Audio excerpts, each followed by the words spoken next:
You know, my father used to say, whatever you do, do it 100%. When you work, work. When you laugh, laugh. When you eat, eat like it's your last meal.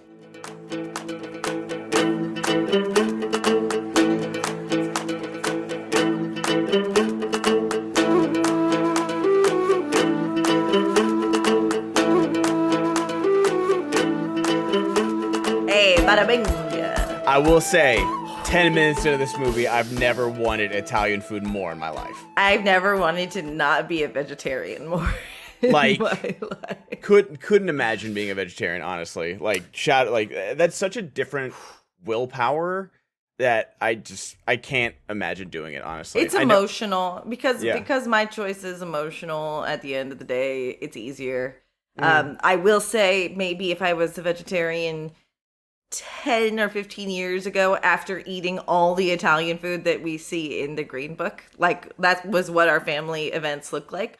I don't know, because Beyond Beef has a good Italian sausage, at least that I think. There are some places that have like mimicked chicken drumsticks pretty decently. Does it taste like Kentucky Fried Chicken? I'm not sad it doesn't, because there's like, sometimes you get a greasy, gross feeling.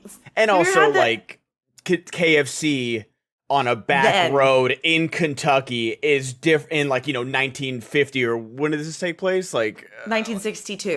1962 is that different than different, bro. And then when they served it at the plantation, that fried chicken looked so good.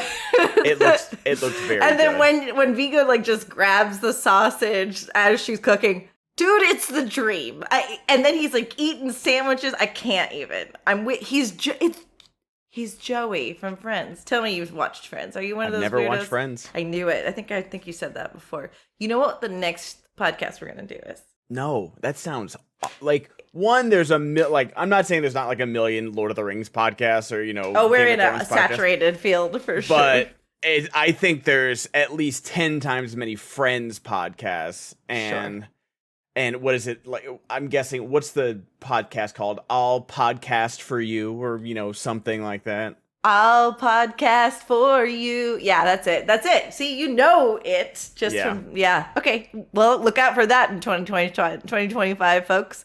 So because people are insane on YouTube, it's still being voted for. There's 155 votes. What? I don't know how people are even seeing this. That's crazy. It's actually kind of insane. Also, welcome to all of you new followers and friends that have found us from covering the trailer for Rings of Power. Ben and I, on this podcast of the Rings, are busy going through the Fellowship's actors' best work other than the Lord of the Rings. Outside of Middle-earth. Beyond Middle-earth, we are Beyond Middle-earth. Until we get to the beginning of season 2, and then we become that podcast again, where we are going to cover that episode by episode. Until then, we are now on Viggo, and we had to watch the Green Book. And yes, the choices, for people that weren't aware, the choices were Green Book, The Road, Eastern Promises, and Hidalgo. Hidalgo. Yes, the big two misses are, G.I. Jane and History of Violence. I know those are That's two the very one you good were really movies. pulling for. The History He's a of big Violence. Cronenberg guy. So Right. I think if I never see a Cronenberg thing ever in my life, but was David Cronenberg it? Is that right? Or The Thing? No, that's John Carpenter. Okay, it's definitely that vibe though, right? It tends to He's be. definitely a body horror type of dude for sure. The only thing I know about Cronenberg is how much they refer to him in Rick and Morty? Yep, 100%. Yep. So, I remember when Green Book came out. I remember that it got the Oscar. I unfortunately, while watching it, was going, is this an Oscar movie? And I forgot that Viggo was playing Italian, because I remember bringing it up to a casting director, I brought up to a casting director that I was Italian. She goes, "Oh my God, have you seen the Green Book? It's incredible." And I was like, "Oh, okay, no, I don't know." And you know what, Ben? Hot take, I didn't hate this movie. No, there's certain moments where you're kind of like the entire fried chicken part. It's a pre-2020. Well, listen, if this is a movie that's about The family literally came out and said that Don Shirley had fried chicken before he met Tony. Like, the family literally said that because it's in the trailer. And I'm just like you. I did see this in theaters because this was when I was doing my YouTube channel. Like, did you? Okay. Yeah, I saw this, and I remember seeing, like, the trailer's a big nothing burger. Whoever cut the trailer together did not do this movie really any favors. Where I was like, oh, okay. And I knew who both these actors were. Mahershala was still on the come up. Like, I think this was right after he won for Moonlight. So I was like, oh, it's the guy from Moonlight. I really like him. And obviously, Viggo's Viggo. I was like, oh yeah, he'll always be Aragorn to me. But, you know, he'd done Eastern Promises and History of Violence and plenty of other things since then.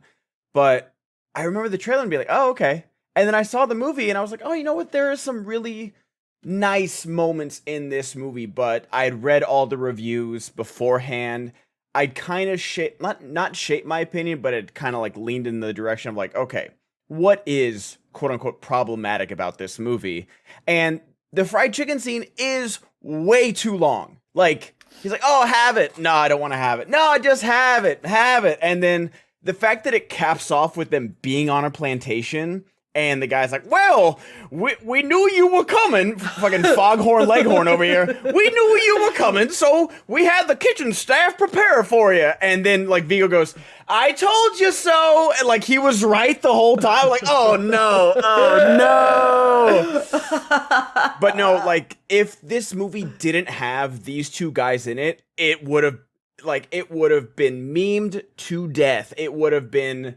like, there would have been, like, a vampire epic movie type movie because of this. Wow. But these two actors did such a good job with this material. Mahershala in the rain, you know, saying, well, if I'm not black enough, if I'm not man enough, if I'm not, you know, rich enough, like, what am I? Like, yep. I think they both won. No, Mahershala won. And this is the year that Remy fucking Dentures ass Malik won for Bohemian Rhapsody. Like...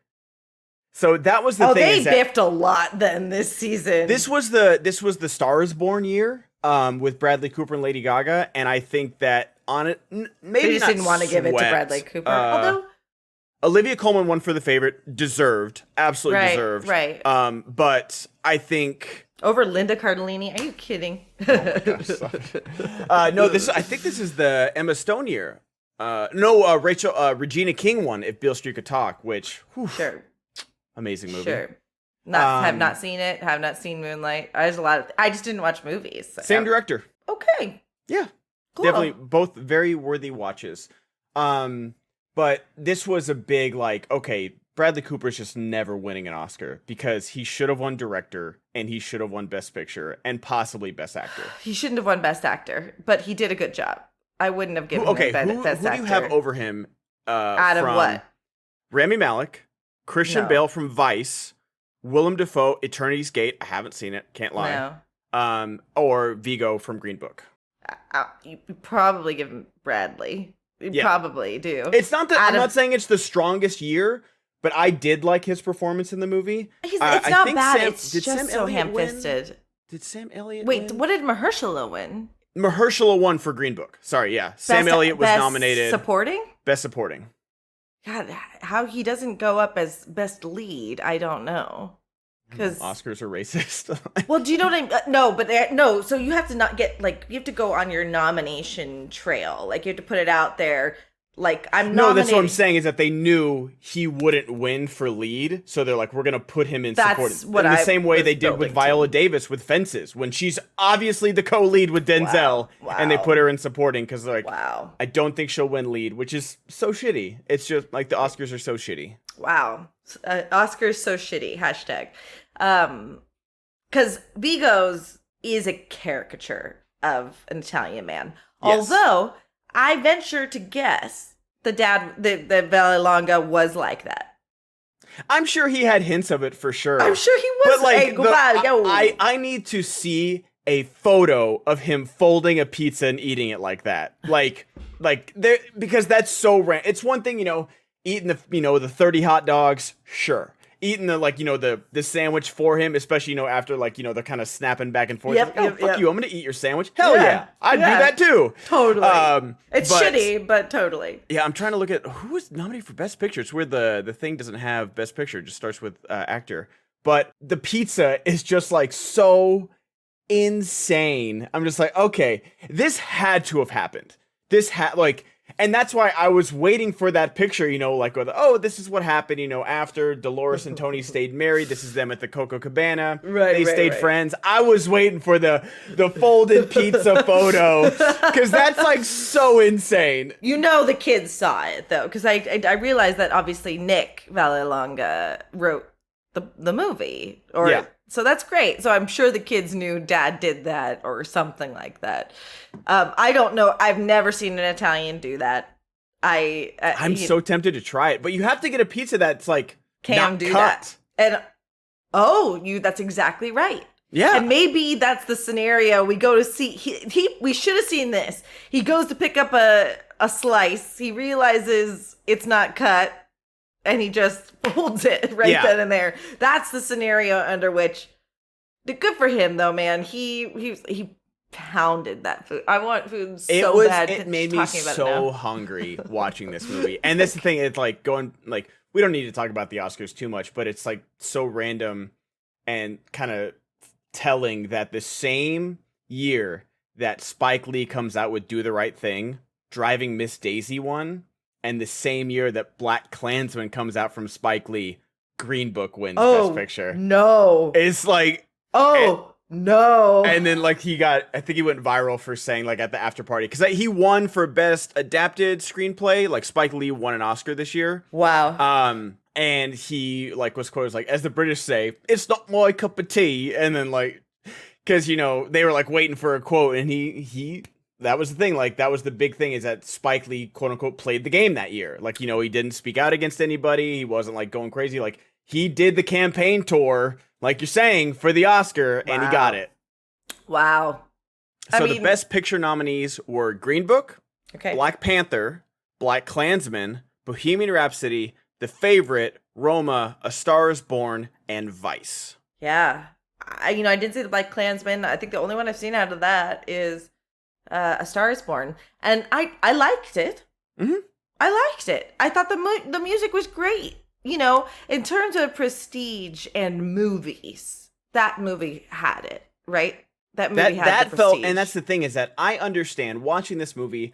I do understand why a bunch of old white dudes voted for this for Best Picture. Oh yeah, this is friendship. Yeah, I like this. But also, it's who was it? It was Chris Christopherson and Barbara Streisand in The Last Star Is Born. So you have Lady Gaga turning in this really great performance. The song, the deep end. It's too good. I remember I watched this. I went to a bar for an Oscar party and they had the volume on and everything. And people were, talking through all the nominees and stuff like that.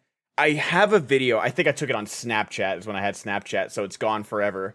But Jessica, the bar went dead silent when Bradley Cooper and Lady Gaga sang. You saw them walk on stage together. That's a cultural event. It is. Oh my gosh, are they boning? Are they going to get together? Look in their eye. That can't be faked. And it was crazy. It was insane. And, this was the last Oscars pre-COVID. So, 2019. And so it was an insane time. Wow. Quick side note about A Star Is Born. I guess it was one of my first solo flying events. I didn't fly much up to this point.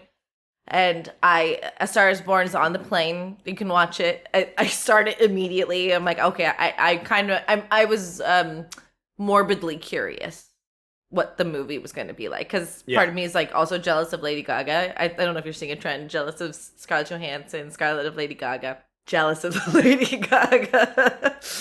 Anyway, see, that's a different. I can be jealous of people, but I feel before I ask, can you sing and write songs? Oh, and stuff I do. Like that? I was a very good singer songwriter. Oh, I didn't know that. I just don't have the calling for it. Yeah. And meaning at a certain point, I was I don't need to do this. I was in a band. My songs were very good.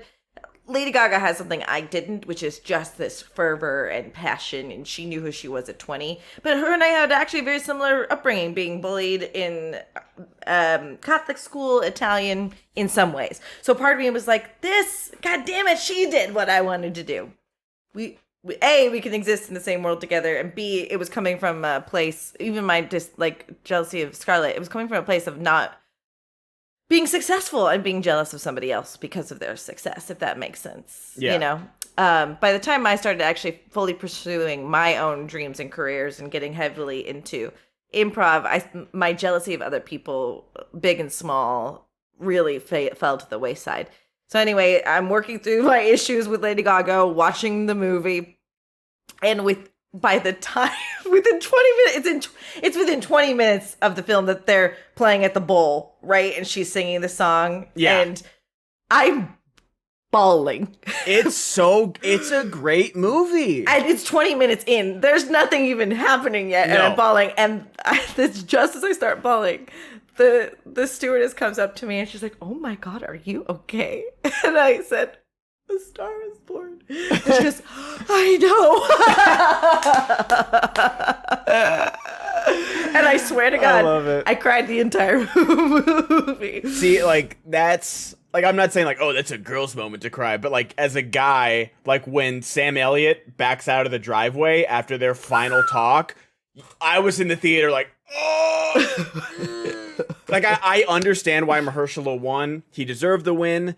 What were the other best... I think that was the stacked category was actor. Yeah, it was Mahershala, Adam Driver from BlacKkKlansman, Sam Elliott from A Star is Born, Richard E. Grant from Can You Ever Forgive Me, and Sam Rockwell from Vice.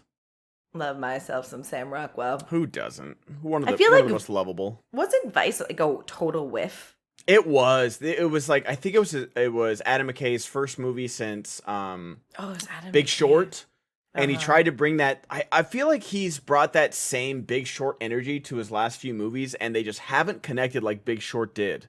I don't know. Listen, like, we talked about this in another episode. I did like Don't Look Up, but it doesn't, it makes sense that it was released on Netflix because it's not like something anyone was going to go see in the movie theaters, even if it was Jennifer Lawrence and Leonardo. That's a really weird category.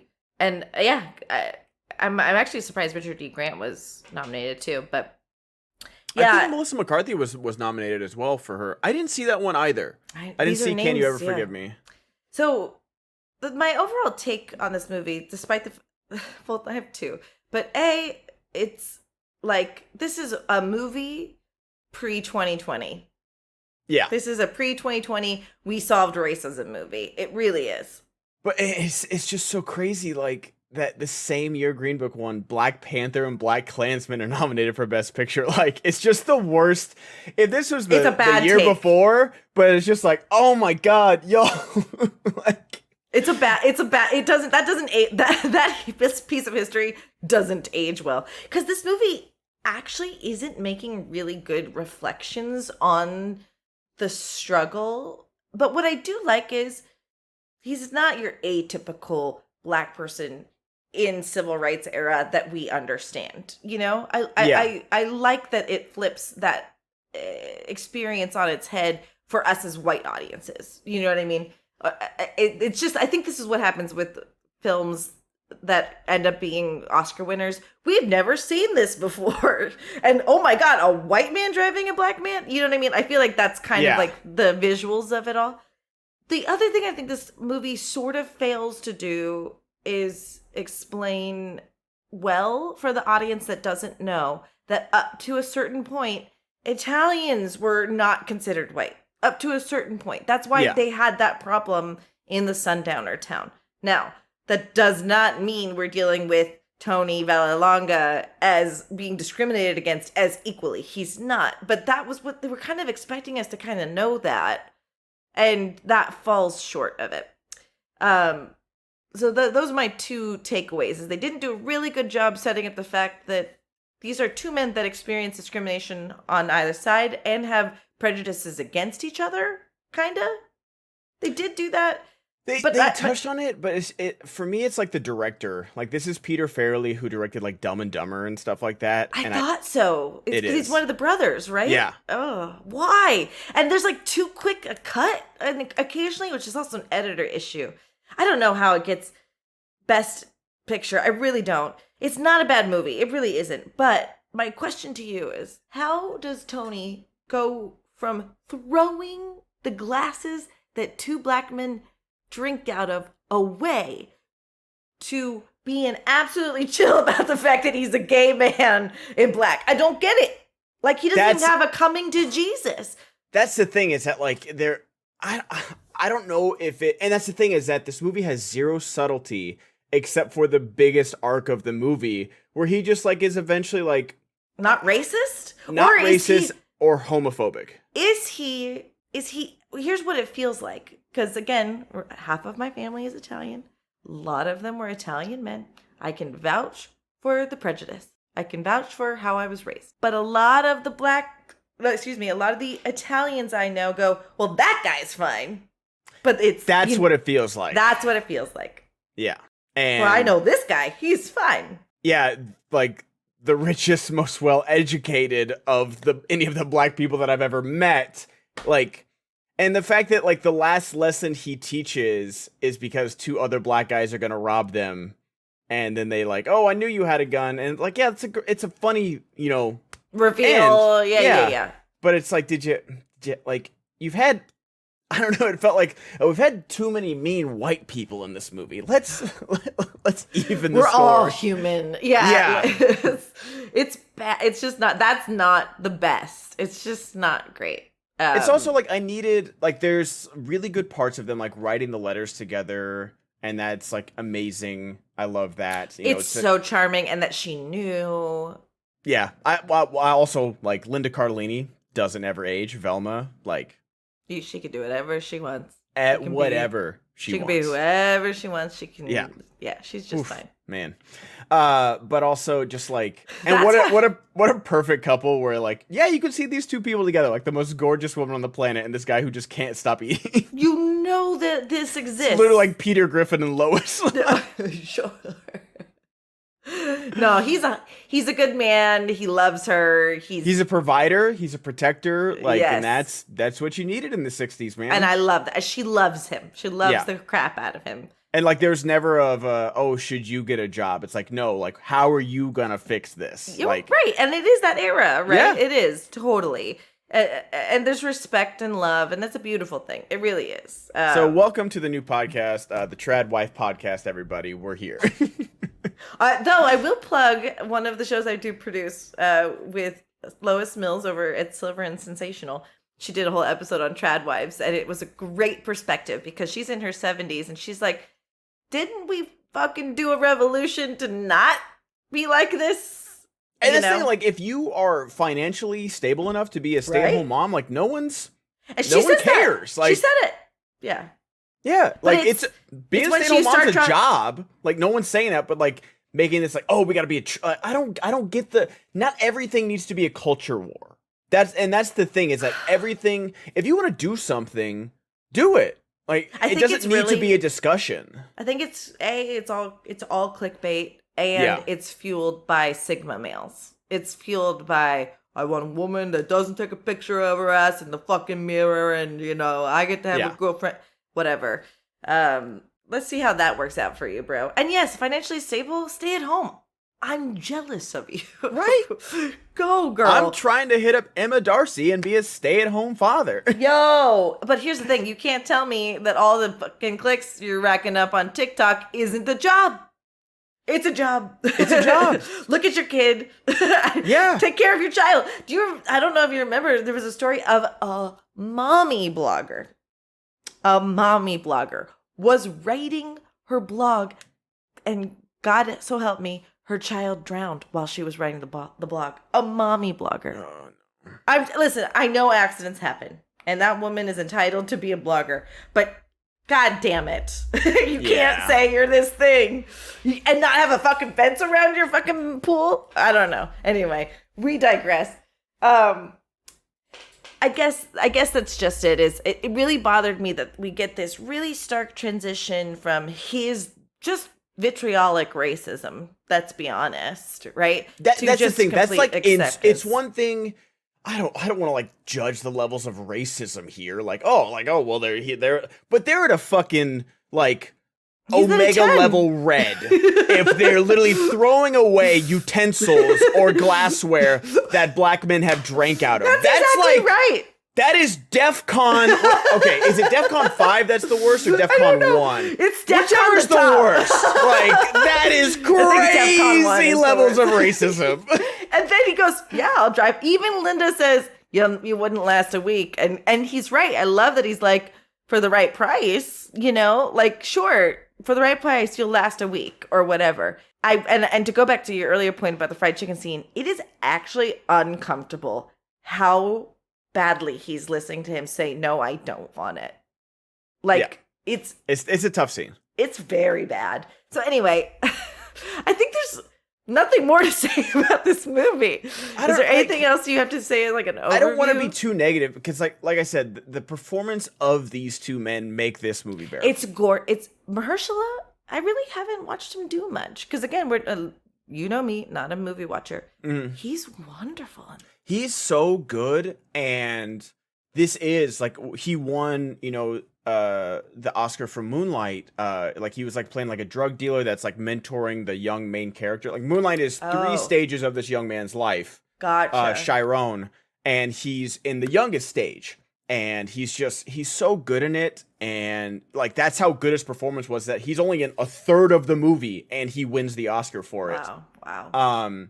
And so I was very happy when he won this Oscar, but it does say so much. Again, I'll say it till I'm blue in the face that this is like the perfect YouTube clip movie because this movie is just like, as I'm watching this, I'm like, oh, these are just like different little vignettes of times that Tony helped out Dr. Shirley. And then Dr. Shirley helped him out. But, like, there's not enough of Dr. Shirley helping him out besides, like, the letter writing.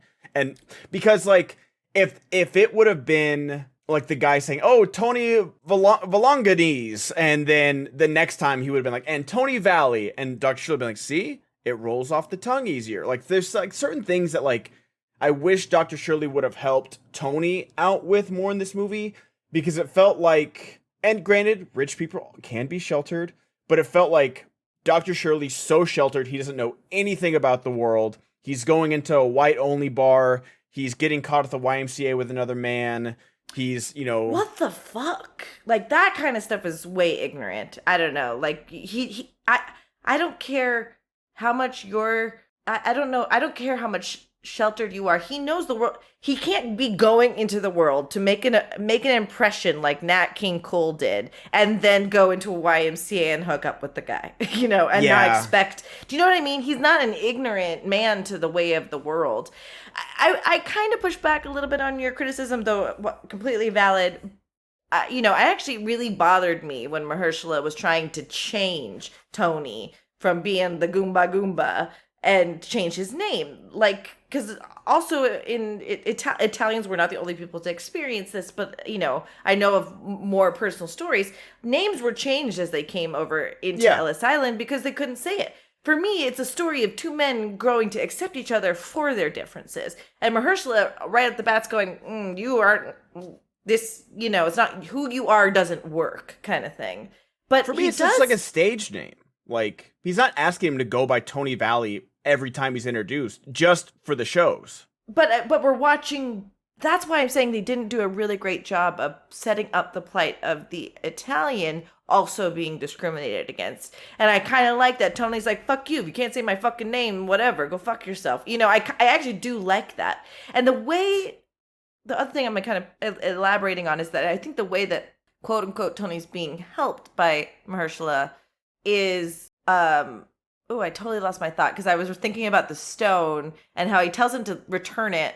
And I think Mahershala's in the wrong. And I love that Tony kept it. I actually was thinking during that scene, I was like, I bet you Viggo's just pretending to put it back because he's got to record this scene 5 times. Like, oh, cut, do it again. And I love that he actually kept it. I love that. I think he's just trying to culture him a little. And so he does help him. He's like, don't throw the... Actually, I love the beat where they throw the bones out the window. Yeah, and he throws the drink. Yeah. It's fucking great, actually. It was very funny. And then Mahershala makes him go back. Though that's how he's kind of just like culturing him a little bit. And so I do think it's kind of equal helps. But Tony's not going to get into trouble. He's just going to be social. And like, think about the, you know, he says...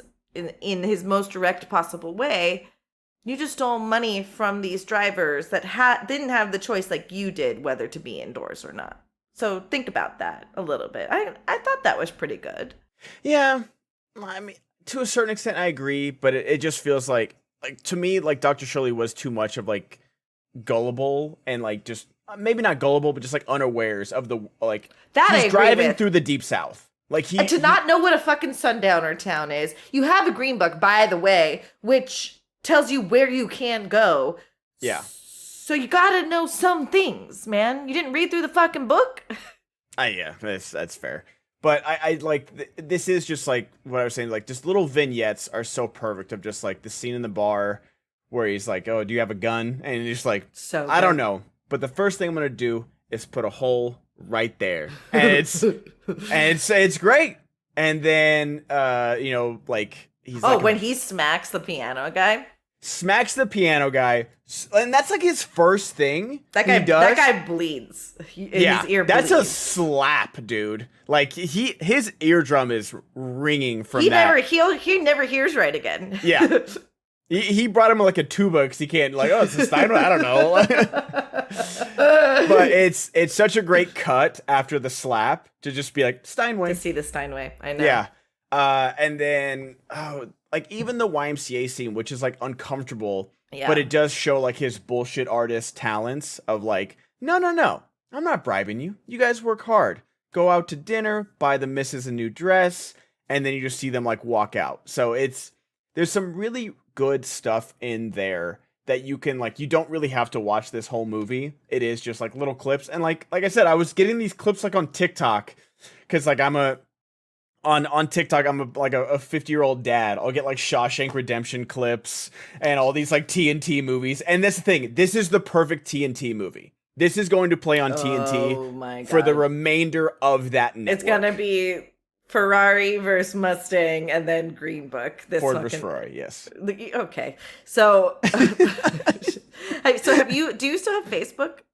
I do. I don't check it that often though. Well, because every time I accidentally get stopped, I get suckered in by the scrolling there.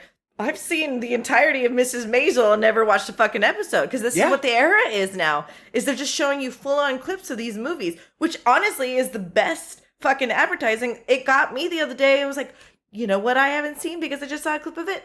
4 Weddings and a Funeral. I guess I'll watch that. It's genius. You know what's getting me is Suits. I get so many Suits edits, like where they're just like, you know, you'll hear like the slow bass in the background. I don't know it's shit like about this show. It's an actual lawyer. He's a very good lawyer, and then a guy. I think he's got like a photographic memory, and so he becomes like, you know, a lawyer retainer. And people are trying to find out like, oh, where'd you get your degree? And then like he'll photographic memory something. But there's one scene where the guy walks up to him and he goes, "Oh man, I can't imagine living in a world where we're not friends." And the guy goes, "Kill yourself then." and then like just like, oh, what is this show? I need to watch it. they're gonna get you, man. It's on Netflix, and that was like a big thing about the writer's strike. Actually, weird tangent enough is that I think it was like 12 billion minutes had been watched from Suits when it dropped on Netflix. Because it was like a USA show. You know, only like, you know, 50 and over watch USA. They got The Burn Notice. They've got Royal Pains. They've got Suits. They've got all these like boomer shows that somehow gets like 7 seasons out of nowhere and everyone doesn't know about them. And then it came on Netflix and everyone's like, what is this? Like, this is and that's the thing. People miss regular network television. And we're going to talk about House of Dragon coming up next. And so it just like, it exploded. And I think one of the writers got like a 12-cent residual check or something like that for like 12 billion minutes watched on Netflix. We're living in horrible times. That is actually insane. Yeah. All right. I think it's time to jump to the other side of this podcast where we ask the hard questions, and they are going to be super hard questions. Not easy questions for this one, especially if you've listened to the Beyond the Middle Earth series thus far. Yes. We'll see you there.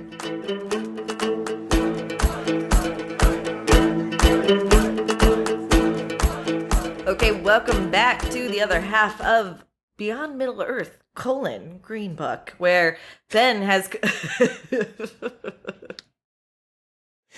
Oh, someone make a Green Book with Middle Earth. Ben's gonna ask us a series of questions that relate back to Viggo Mortensen being in this movie and how somehow make it relate to Lord of the Rings stuff, and we're gonna somehow cast the role of Don Shirley. What stands out as the best moment for this actor? Wow. I don't know. I mean, for you, it's got to be the pizza folding, right? It's the pizza folding, or for me, it's the Steinway slap scene. Because, like, it's so... Like, you deal with people like that all the time, and, like, that's a moment where it's, God, I wish I had that. Where he's like, not my problem. And it's then really funny that you say that, because you just unlocked a memory. Speaking of Stars Born, when she just pops off in the bar and punches somebody, I want to do that. Ever since seeing that, I just want to do that so bad when the person deserves it. That's the thing. I'm not like saying like violence solves everything, but the guy's like, oh, like it's a piece of shit piano. Like I don't know, like not my problem. The fucking trash sitting in there is egregious too. It's terrible, and the guy, it's like just like the perfect like dream scenario. Like there's a clip from like a UFC where the guy like hits. It's like a jab to the stomach, a cross to the face, and then he does like a spinning back kick and then knocks the guy out.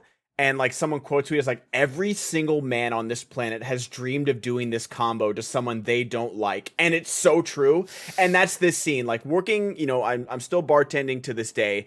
And it's just like people just like, oh, well, what are you going to do about it? Boom. And it's like, he doesn't like keep going, you know, at the beginning, you know, we see him beat the shit out of that first guy. Right. He went a little too far with that Went a little too far with that, but just like one slap. And then that's it. And especially now, you know, Mike Tyson said it best. It's like the internet has made it too comfortable for people to say shit without the fear of being punched in the face. Yeah. And this is what we need. We all need a Tony Valley to just walk up to someone on Twitter and just fucking smack them. My dad said 10 years ago, he said the nerds won. Because the nerds, he's not wrong. It's not right, but he's not wrong. I'm going to say the standout moment for me where my heart like really lurched and I sat in, you know, and leaned in was when Tony was touched by his ability. When he was like, oh, like this is fucking great. Like he didn't know what he was dealing with. And then when he was listening to him, you could see Viggo feeling that and loving the music. And so that really, really worked for me, especially being a musician. And I guess you didn't know that I wrote music. So my brother has Grammys.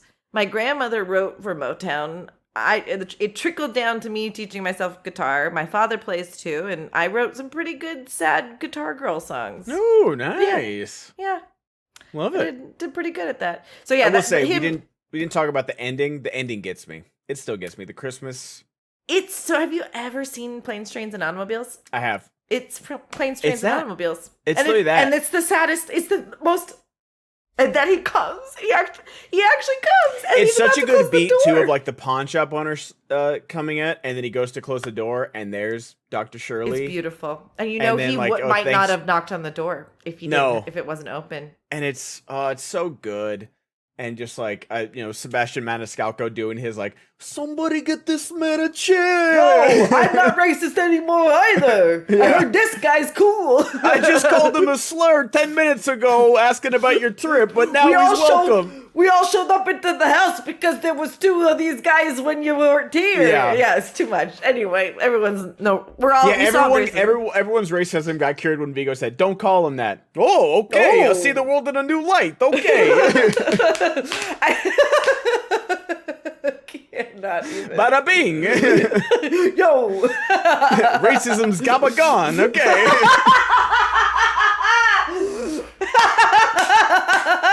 That's the best thing you've ever said. Thank you. I appreciate that. Fuck. Racist is a comic. That's the tagline of on Sunset when you see the picture of them looking.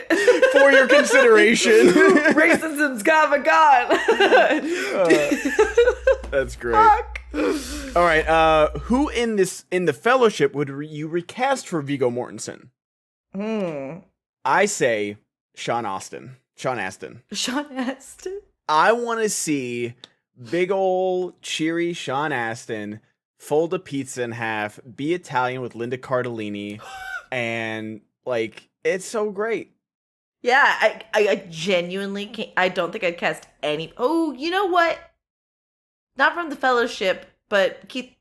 What's his face? Not or Carl Urban. That's him. Oh, Carl Urban. Oh, that's a good one. I could see Carl Urban. That's good. I like that. He's still got a soft and sweet enough face, but you can see him fucking slap some dude. You know what I mean? Oh yeah. Oi! Get the Steinway in it. Okay, so I'm a problem. Whatever. But yes, Steve, Sean, stop it. Stop. It's just like he said it like as like a loogie. Oh, is it like that the Miley Cyrus meme where it's like yes. Yeah. It's just a big process. Like and for me it's the journey. Okay, Miley. For me it's we love you. Did you see the edit where it's someone taking a shit? Yeah. All right, does Peter Jackson directing this movie make it better? Yeah. I think so. I'd like to see Peter Jackson direct like a human drama, honestly. Like he's a big spectacle guy and he's like a creature feature kind of guy. And now he's like really into documentaries. He's good at telling stories, right? He's good at telling stories and I want to see him try it, honestly. I think I do. Because his, like, he even formulated Get Back really well. So he knows he could make this story feel a little less vignette-y too, probably. Yes. Vignetti is also a very good Italian. Vignette. Could the main characters of this movie deliver the ring to Mount Doom? Wow. No, because they quit at the end. I think Tony Valley gets pretty far with his bullshit artist skills, though. Together they do. Together they get far. You know, Mahershala makes it, Don Shirley makes it difficult. Just I'm talking based on how he's written here. You know, he makes a couple missteps. They end up getting sucked in by the Barrow Whites and they don't, whatever. Like some shit happens because Mahershala. But ultimately, he's not allowed to go into Mount Doom, so they have to turn around. Mount Doom is absolutely a sundown town. Like, they're the most racist people in Mount Doom, for sure. Sauron is racist, actually. Absolutely. Sure. What are some other honorable mentions for this actor? And we talked Viggo? For Viggo, yeah. Yeah. No, obviously, I'm sorry, just being redundant. I mean, here's the thing. I really want to see G.I. Jane now, and I was hoping we would do The Road. I was hoping we would. And you haven't seen The Road, have you? I happen to know the ending, I think. Okay. And I think it's because I watched the ending, but I have not seen The Road. Don't they when you fought for The Road? Like I was like, oh my god, Jessica! It's like the most. Like, you've seen post-apocalyptic movies before. You've never seen something so desolate, so hopeless. I can watch that. I can watch. It's a good movie, but it's on the borderline of, like, we've talked about those one-time watches, like Requiem for a Dream or Passion of the Christ. It's, like, right there. Like, I would have watched it and been probably like, okay, but it's a tough watch. I imagine that that's the case. I morbidly have to watch it, and part of me tried to read it and it just didn't work. Just because if it doesn't really suck me in, I'm not gonna push through it. I'm not that kind of reader. That's fair. I just liked that we were gonna potentially have the opportunity to watch it. Do you know what I mean? No, like Viggo is probably the actor that has the most like really good options that we've covered so far. Yeah, that's a good point. That are his movies. Like, Elijah Wood has Eternal Sunshine and and Sin City, but those aren't like his movies. Viggo has the biggest case of I'm starring in this movie. My name is above the title. Like so far that we've gone through. Yeah, that's a really good point. And I didn't mention this sooner, but you saying that is helpful and reminds me that like I actually genuinely forgot Viggo was in this role. He really was so in on this. He was. Yeah. He's very good in this movie. He deserved the nomination. I wouldn't have been mad if he won. I'm still upset that Rami Malek won for that movie. It's not a good movie, guys. That's not a good movie. Don't watch that. And I don't ever need to watch that movie. I will say the movie, they knew they didn't have a good movie. So when I'm watching this in a Dolby screen at AMC and the final 20 minutes are Queen songs playing at Wembley Stadium, it fucking got me. And that's why it won, right? "We Will Rock You" and over Dolby speakers, while shout out to the actor, he memorized the entire every movement that Freddie Mercury made on that stage, so it's very that's good. Sure. But it's just God, you walk out of the movie oh, that was good, and then you think about it for you come down off the high and you're oh wait, never mind, that wasn't very good. Oh yeah, I remember seeing a clip of the movie and going, fucking 10 minutes for them sitting. No, if you didn't see it in theater, it's really not worth watching, because the only part worth watching is hearing Queen on the big speakers. I believe it. All right, and final question, the super fun one. Recast the Fellowship in this movie. I don't think we can do this. I don't even think there's enough parts, honestly. So let's cast all the racist checkpoints in the movie. So plantation owner. I don't want to do this. I don't want to do this. I'm fine with skipping this question. We're skipping this question because you know why? Here's why we're going to. I'm going to give us a bullshit artist reason. Because like you said, this movie wouldn't be any good if it wasn't these two actors, and so we're not gonna ruin this movie. Yeah. I am glad we watched it, because I had an opinion of what this movie was like or going to be, and it surpassed that. I'm also glad, because the last time I thought about this movie outside of random clips on TikTok was that it was one of the worst Best Picture winners, especially in a year with Black Panther and Black Klansman. I didn't expect Black Panther to win Best Picture. I'm glad it was nominated. It was a huge thing. It deserved that extra nomination. But to just go in the exact borderline opposite direction and have Green Book win was very insulting. It has to be. It's like I said, it's very pre-2020 wokeism. Yeah, it was a tough pill to swallow at the time. But you know what? It's a perfectly fine movie. It's a perfectly fine movie. I love the two performances in this movie. They really do save it. They don't just make the movie, they save the movie from being absolute utter Lifetime movie trash. Totally. Yeah. Totally. Yeah, especially because it makes so much more sense getting confirmation that it's a Farrelly brother movie, because there's some cuts that are too quick, the beats are too quick, but then there's some really no, don't show, or show, don't know moments. There is some good stuff. Yeah.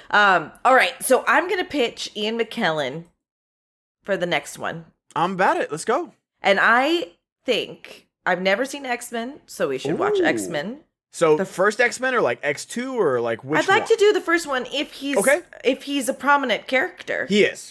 Okay. So because if I'm going to watch X-Men at all, I think I need to start with the first one anyway. Totally fair. We need to watch Cats. We need to put Cats on there because he's in Cats. I'm looking at it right now. There's another one that I was oh, that makes sense. I think Macbeth is his it's an amazing performance, and Judi Dench is in it. What did he win his Oscar for? I want to know that. Oh, look that up, because I was going to make a really selfish suggestion. Oh, he's in the Da Vinci Code. Okay. So I think we should put Da Vinci Code there. I guess here's what I'm saying. I think Macbeth is up there. I think Da Vinci Code's up there. The first X-Men, Cats, and he's got a cameo in Last Action Hero. Oh, he's Death. I know that. Yeah. And but he's in it too little to actually do that. But I want it to do it so bad. No, stop that. I know. Okay, list of awards and nominations. Okay. Gods and Monsters for leading, and we got nominated for Best Supporting and for Fellowship. I didn't know that. Yeah, I think I did know that. All right, so Gods and Monsters is for sure one of them because he got nominated. Okay. Oh we can't do the death cameo in Last Action Hero. But we have Da Vinci Code, which you gotta do. Sure. You have Cats, which you gotta do. No, we do not have to do Cats. You have to do Cats. It's a defining role. He is a supporting role in that movie. You have to do Cats. He's Richard III in Richard III. No. We have to do these actors' biggest movies. Is Richard III the biggest movie? He is a writer and starred in it, so yes. God. We don't have to decide right now, but like... All right. I agree that we got Da Vinci Code, we've got Gods and Monsters, and X-Men. So I'm trying to light the internet on fire. Cats is not gonna do that. Like, so you're just trying to rage bait? And we gotta get those clicks one way or another. Jessica's trying to do the new Twitter now. She's gonna buy us a blue check mark any day now, guys. I promise. I just might. All right. We're doing Ian McKellen. If you have some thoughts before Wednesday, hit us up with them, tweet at us, message us. There's several different ways you can get in contact with us, including emailing us at podcastoftherings@gmail.com, going to patreon.com/podcastoftherings, joining for free, or joining at our $5 tier for 7 days for free. Just give us a like, see if you enjoy it, and if you don't want to stick around, you don't have to. Yeah. You can also find us on Instagram and Twitter, and you can message us there, or tweet or message us. Tweet at us, and you can X at us and let us know if there's an Ian McKellen movie we should or shouldn't watch. And if they're listening to us on podcasts or watching us on YouTube, what should they do, Ben? YouTube, leave us a comment if you feel so inclined. What do you feel about Green Book? YouTube, you got us here, so you wanted us to watch this movie. You better fucking say something. You better fucking say something. You better give us at least a thumbs up on this video, because boy, we had to dance around some things.